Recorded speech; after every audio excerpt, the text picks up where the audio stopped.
नाजरीन तुस तकने पे हो आली न्यूज़ चैनल और मैं तुसा नाल मुखातब हाँ चौधरी फदरमान साफ़ी स्मानी तू पाकिस्तानी ज़ेर कब्ज़ा आखना में तो अगर ज़ेर कंट्रोल आखो तो भी ये अपनी पसंद है।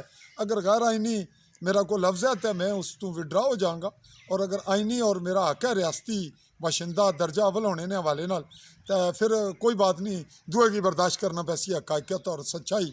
अच्छा मैं असल तुसा नाल गल करना चाहना मरदमशुमारी ने हवाले नाल अपने ज़ुबान तो मैं समझना कि अस अपनी ज़ुबान भी सही तरह ना बोलने मिक्स कर बैठे हैं थोड़ा जहा।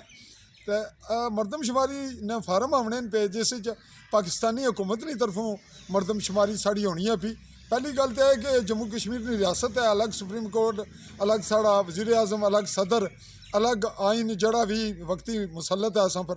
उस लिहाज नाल असां की जम्मू कश्मीर की रियासत जी आज़ाद कश्मीर ना खिता अलग हुकूमत है ये करवाया, गिलगित बल्तिस्तान मिक्स हो गया एक रियासत बना गया कारण। लेकिन अगर पाकिस्तानी भी कराने तो उत्थे एक खाना दीगर उन्हें असा ना जिथे लिखा अफगानी ईरानी सारे उत्थे असा ना भी लिखना चाहिए सी जम्मू कश्मीरी, उन्हें नहीं लिखा। ये टेक्नीक है अच्छी है या गलत है इस पर गौरो खौस करे तुस। तो इत्थे दीगर लिखा ने तो दीगर जिसलै मरदमशुमारी वाले आवणगे तो तुसां उत्थे लिखना है जम्मू कश्मीरी, उत्थे पाकिस्तानी नहीं लिखना, अस पाकिस्तानी ना।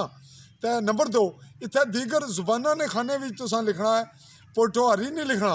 अस मैं जड़ी बोली बोलना पिया ये बोली असा नहीं पहाड़ी है, अस पहाड़ी बोली बोलने हैं।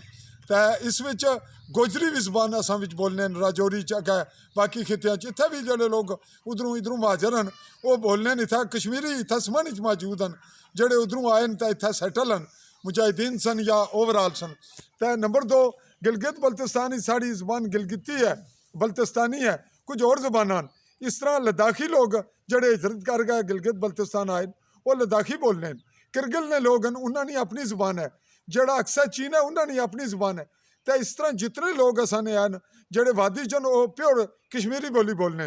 इस तरह असा लोग जिथे ने भी हाँ इधर जोड़े सैटल हाँ कुछ मतलब बाकी इलाकों च वो अपनी अपनी जुबान लिखणगे। मसलन इत्थे अगर कोई कश्मीरी है तो वह कश्मीरी जुबान लिखेगा, वो ये नहीं वसमा नहीं रहना था वो इत्थे ना पहाड़ी हो गया नहीं वो कश्मीरी है तो इत्थे रहना पिया तो लेकिन रियासत ना बाशिंदा है। ये गल बहुत जरूरी सी जी मैं तुसा ने गोश गुजार अपनी जुबान की है। तो बहु अपनी जुबान ठेठ तो मैं ना हूँ बोलना हूँ ठेठ साड़ी जुबान ना लफ्ज़ नहीं ये जुबान इत्थे ना असा मिक्स कर दी है। तो ये बहुत जरूरी पैगाम सी जोड़ा मैं तुसा ने गोश गुजार किया। तो जम्मू कश्मीर रिपब्लिक मूवमेंट ने जिम्मेदार ने तौर पर भी ये मेरा बयान है और मेरी कायदा मेरी पार्टी ने लीडर मोहतरमा शाइस्ता साहबानी तरफों भी ये मैसेज है पार्टी ने हवाले नाल भी कि तुसा मरदमशुमारी ने खाने फिर एक बार गौर नाल सुने उत्थे जम्मू कश्मीरी लिखे पाकिस्तानी ना लिखे, कोई और मुल्क ने बाशिंदे नो, अगर तुस बरतानिया भी रहने हो तो बरतानवी नो, इत्थे हमने वो दोहरी शरीयत है तो पाकिस्तानी पासपोर्ट ने हामिल हाँ। अस पाकिस्तानी पासपोर्ट ना मतलब साड़ी शरीयत पाकिस्तानी नहीं, असानी कौमियत पाकिस्तानी नहीं। अगर किसी की नागवार गुजरनी है तो उन्होंने दोस्तों वास्ते मैं माजरत ना चाहना बल्कि आखना कि वो इस पर स्टडी कर, ये हकीकत है, इस तू इनराफ मुमकिन नहीं, इस तू नसना मुमकिन नहीं। इस वजह पर मैं तांगा तुसों को इजाज़त। तो अल्लाह हाफ़िज़।